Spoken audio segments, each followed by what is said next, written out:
Welcome to a special episode of the SENDcast. My name is Dale Pickles, Managing Director of B Squared and the host of the SENDcast. If you're a new listener, then welcome to the SENDcast. In this episode, we are raising the profile of one of the events in the UK focusing on special educational needs and disability. And we're proud to announce that we are a media partner for the Autism and ADHD shows that are taking place in London, Birmingham and Manchester in June and July. And in this episode, we are discussing what the shows are about and why you should go. The SENDcast is created and produced by us here at B Squared. We have a range of products to help schools. We have our assessment software, our evidence for learning system, this podcast, our CPD sessions and our webinars. Visit the B Squared website or click on the meeting link in the show notes to book a meeting with me to take you through what our products can do for you. Now, let's get on with this special episode.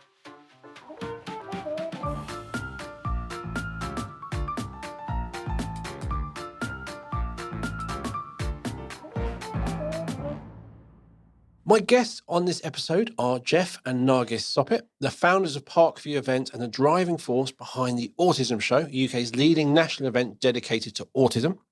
Motivated by personal experience after their son was diagnosed with autism at age 4, they recognise a significant gap in accessible information support for families navigating the condition. And this has inspired them to launch the Autism Show in 2011. Aiming to connect parents, carers, professionals and autistic individuals with vital resources, services and community support. Welcome to the show, Nargis and Geoff. Hello. Hello. They're a little bit nervous. Yeah. I had a look at my records this morning before you arrived and realised that we've been at every autism show since 2012, which I did not realise it's been going that long, only missing the first one in 2011. But the Autism Show is no more. It is now the Autism and ADHD show. So why the change? It was quite a natural change, in actual fact. Over the last few years, we've noticed that more and more of our visitors are interested in ADHD. And we could even see that at the event itself. Over the last couple of years, for instance, the sessions that we've had on ADHD have been packed. And the ADHD Foundation stand from a couple of years ago was packed as well, wasn't it? And, you know, clearly the incidences, the diagnosis of ADHD have been increasing significantly. And we saw a big jump in our visitor research after the show last year, which indicated that 76%, I think it was, of our visitors are interested in ADHD. I mean, that's a huge proportion. So all in all, it just seemed like, you know, after 15 years of doing the Autism Show, that the time was fitting based on the needs of our visitors to make the change. Yeah. And I think anecdotally, I mean, when our son was diagnosed at 4 and he's now coming up to 21, we never really heard of people receiving a dual diagnosis of autism and ADHD, whereas now it seems to be very common. So when I speak to people on the phone, they often tell me about their child that's just been, you know, diagnosed with both conditions, whereas, you know, pre-COVID, hadn't really heard of it at all. And so we needed to address that and meet the needs of our visitors. For my journey, I knew I didn't fit in. I was different. Okay. And I looked at autism and went, mostly, but there's something right. No, it doesn't quite. There must be something else. And through Finton O'Regan, I learned about ADHD, but I'm still going, still not right. And I was at, it might have been the 2022 show, and there was a talk on the co-occurrence. And I was like, you can have both? Yeah. And it wasn't that big. It was still autism or ADHD. And actually that co-occurrence and all the research since then saying actually most people with one diagnosis would get a secondary diagnosis. Right. It's almost like it's more typical to have multiple diagnoses than a single one. Yeah. And it was that I went, now if I have both, that suddenly, now that makes sense. Yeah. And it was in February 2023, I got diagnosis for both. Oh, did you? Yes. Oh. But it was that light bulb moment of you can have both. It was just like, How did that make you feel when you got that diagnosis? Relief. That was the answer. And you kind of knew, I knew I didn't fit in, but I kind of blamed myself for lots of things. And as soon as I got that diagnosis, it was like, it wasn't, I didn't have a choice in not being able to do that. That was naturally against me.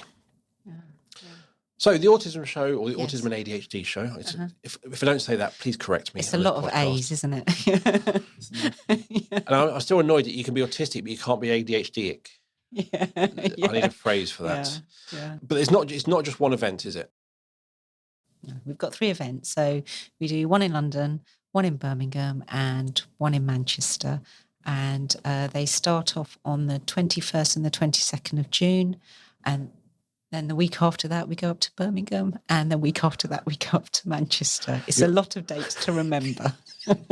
You're really horrible. You used to do it a couple of weeks apart for a while. I was like, Then it's like, no, back to 3 weekends in a row. We call it the tour. Yes. So you're doing the tour. You're doing the full tour. So I want a tour T-shirt. Yeah. But you've moved, the London show's moved this year, hasn't it? Yeah.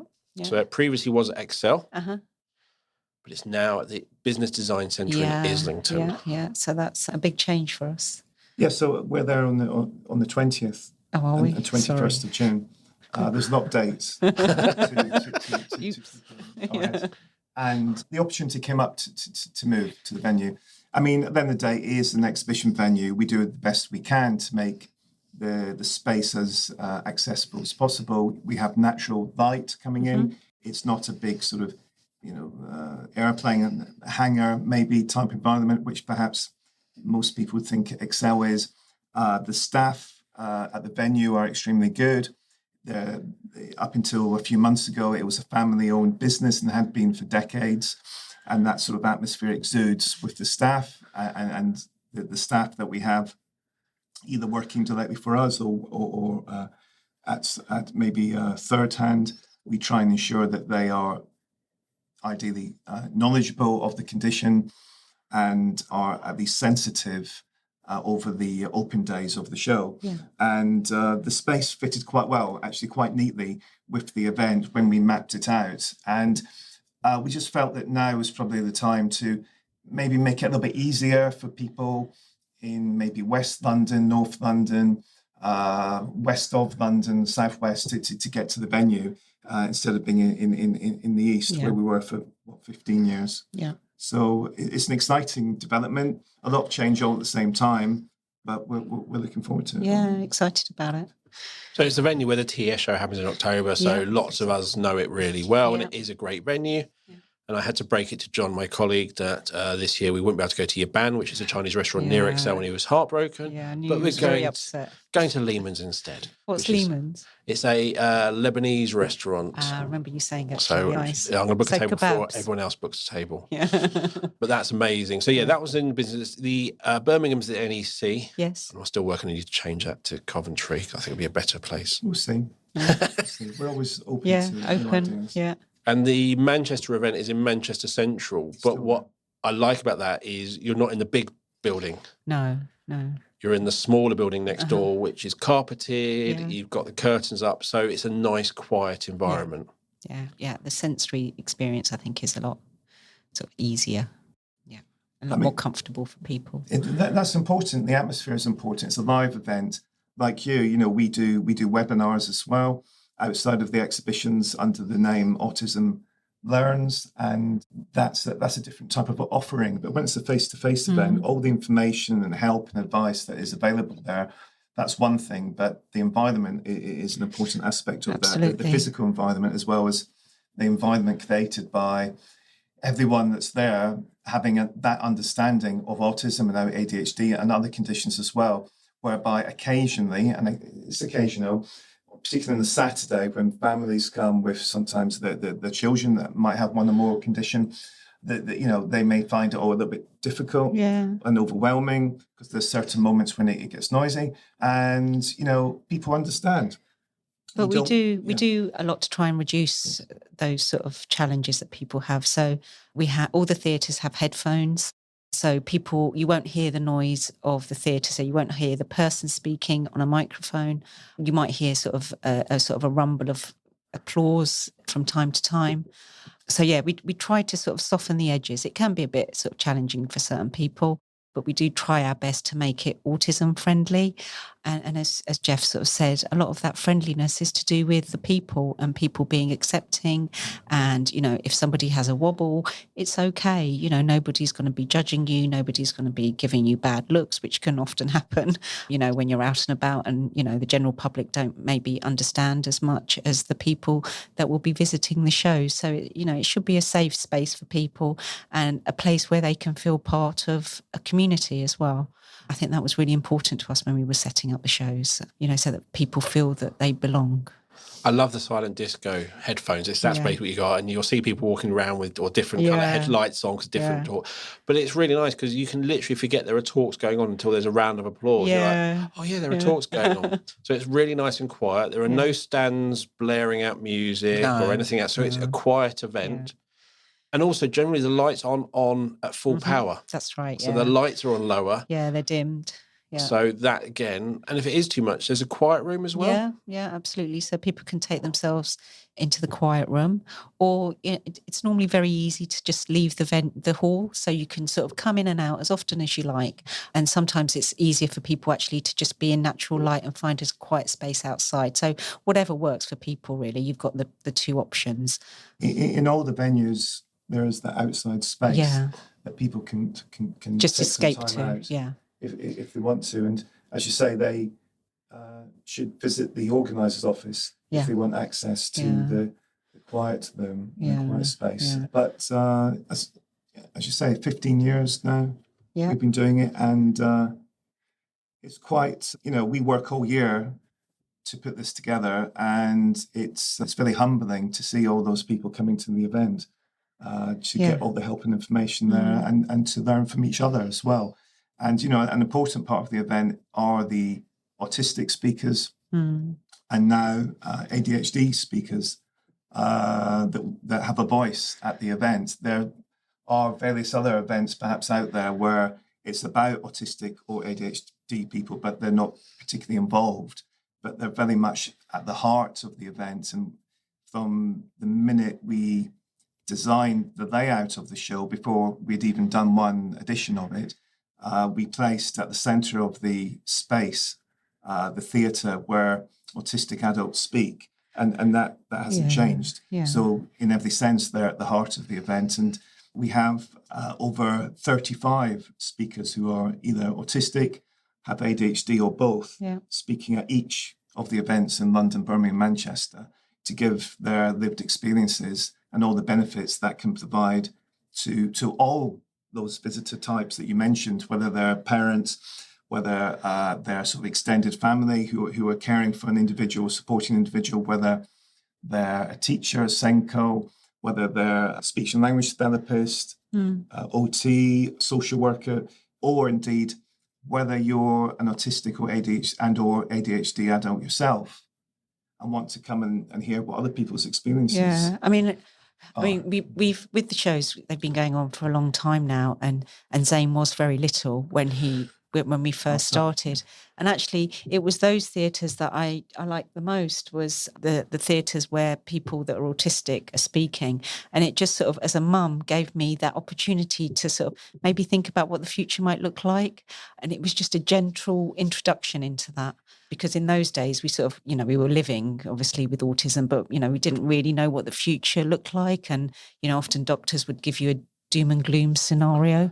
And it's certainly, there's plenty of ups and downs, but it's certainly not doom and gloom. There's lots of happiness and lots of pluses. At a previous show, I had someone who had that doom and gloom. Their child recently diagnosed, and it's doom and gloom, and they were literally like, the world has ended. Yeah. And they're like, because my child's got autism, so he's never going to do anything. And I was going, what? How old is he? It's like 4. I went, you have no idea. Yeah, exactly. You have no idea what his trajectory is like. And she went, how do you know? And I said, have you ever talked to someone with autism? She went, no. I went, you are right now.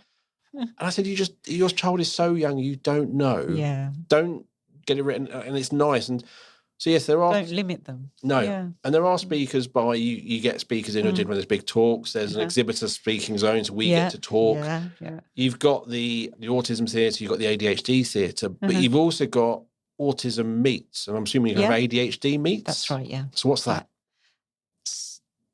So that's where speakers in the autism talks and the ADHD talks theatres congregate, and visitors have the opportunity to speak to those speakers. So you can speak to people that, were speaking, have the diagnosis of autism or ADHD or autism and ADHD. And so people can have that face-to-face conversation with them and, ask them any questions they want and just get a general feel for what it's all about in just a sort of a gentle way, nothing sort of in your face. It's just talking to people really and learning what that condition might mean for some people and what it might mean in terms of your own experience, whether you have a child or if you think you may have either one of those conditions yourself, or if you're working with people that have those conditions. It's just a gentle way of learning more. I think it's nice. I remember last year meeting quite a few teenagers who were going around with their parents, and the parents kind of go like this, and the kids sort of going, I just don't know. And I loved at Autism Meets because you have people like Chris Brunello and Trigger Pitchild was there, and it was like they could go and talk to them, and they go, oh yeah, I did that. I really worried about that, and what do you do now? I'm a teacher. Oh wow. I thought you'd be written off. And it's just nice having that perspective from someone who's further down that journey. Yeah, absolutely. Yeah, and it gives you hope, doesn't it? Does. And it puts things into perspective, I think. And it also hopefully means that you don't feel quite so alone, that you feel connected with people. And particularly with the autism, because it's a social communication condition, I think connection is really important.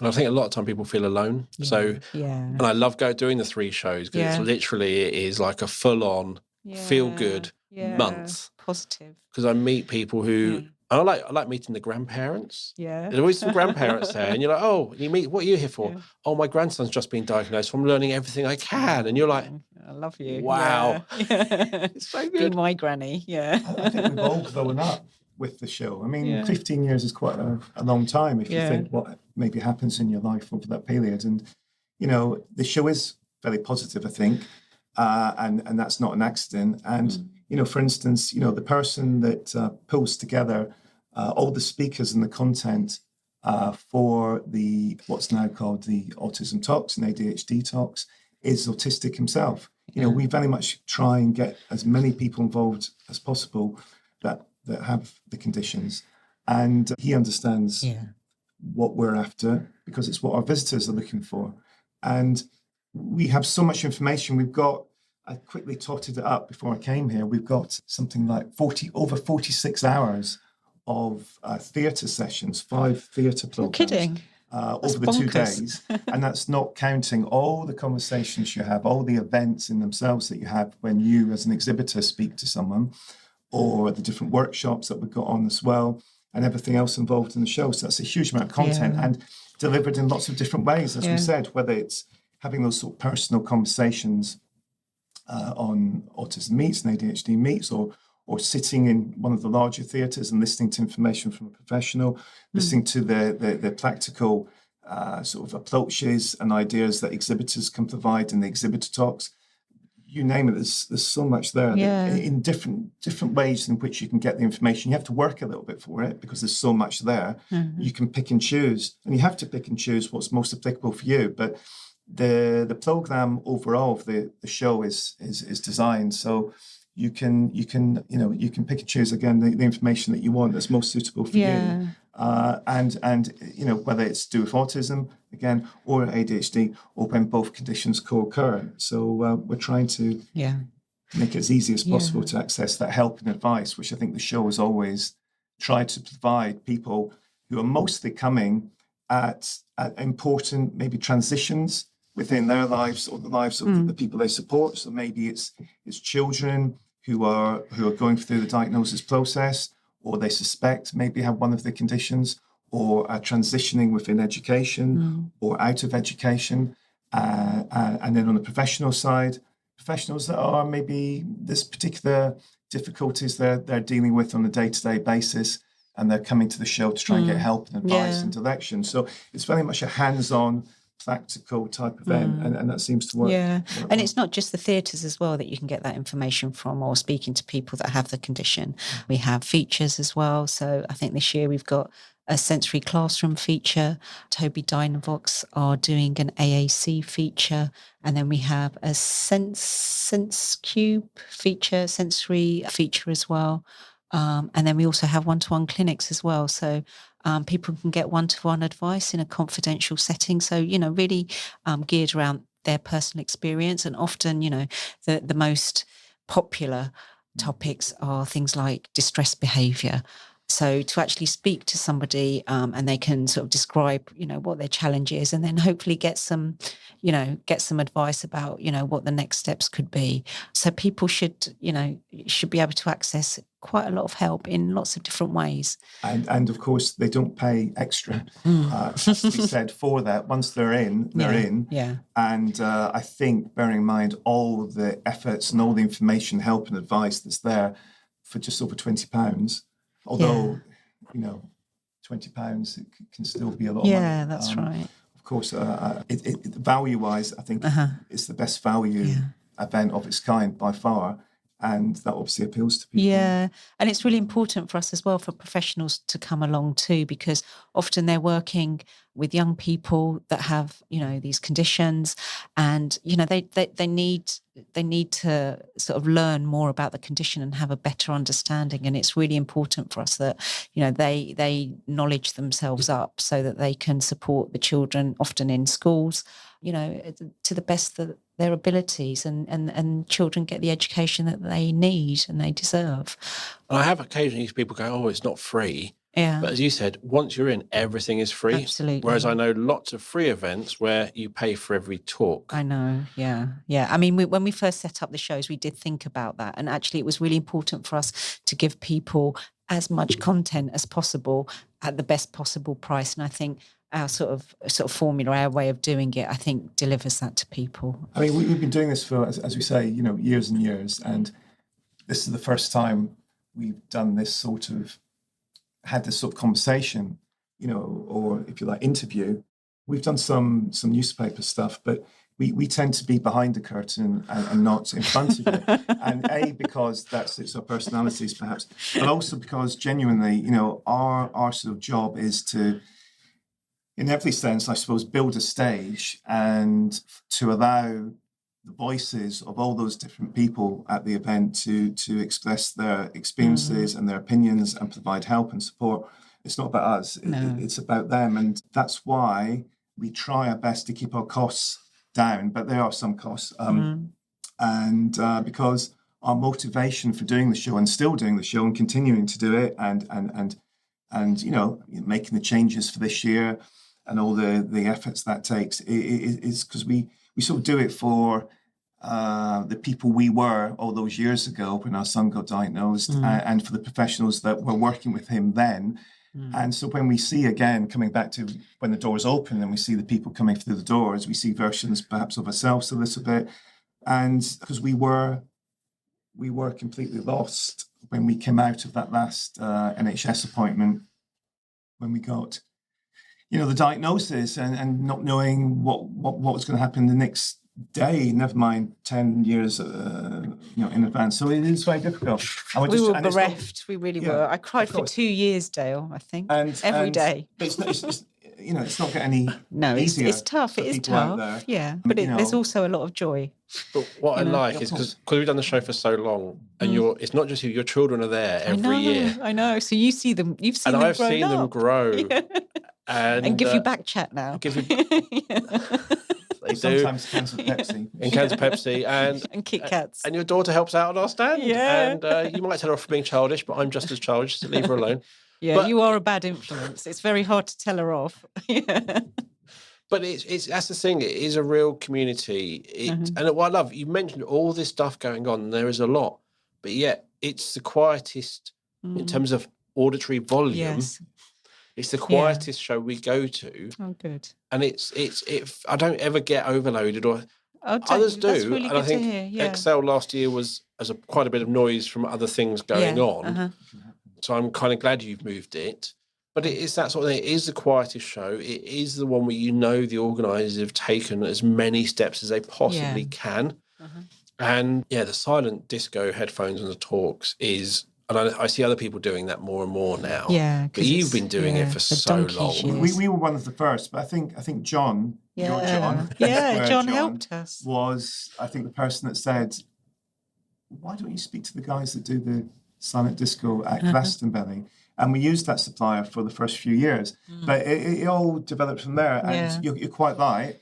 I don't think too many other people at all use those at events. But I have noticed quite a lot of other people doing it as well. But it just made sense. And with so much going on, it was the only way we could do it without our visitors and exhibitors being bombarded with the noise as would normally happen coming out of PA systems on individual theatres. So, it would be unbearable for many of our visitors, wouldn't it? So, do the best we can. But as you say, I think the move to the new venue in London, to the Business Design Centre in Islington, is a good move for that. It's tall ceilings and natural light that comes through there.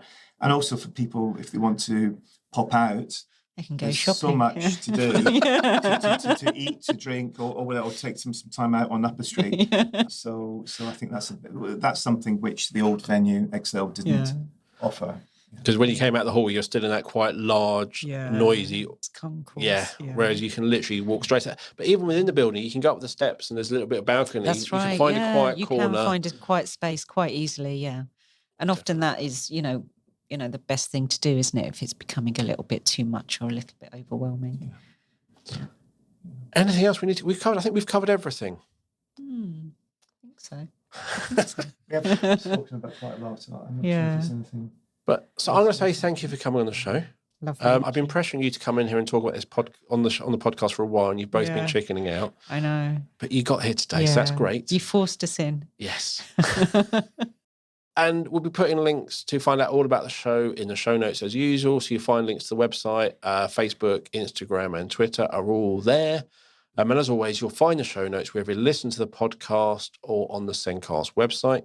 So thank you for listening to the show. Please follow us on social media. So Twitter, Facebook, Instagram, TikTok, Blue Sky. We are on all of them. Please follow us.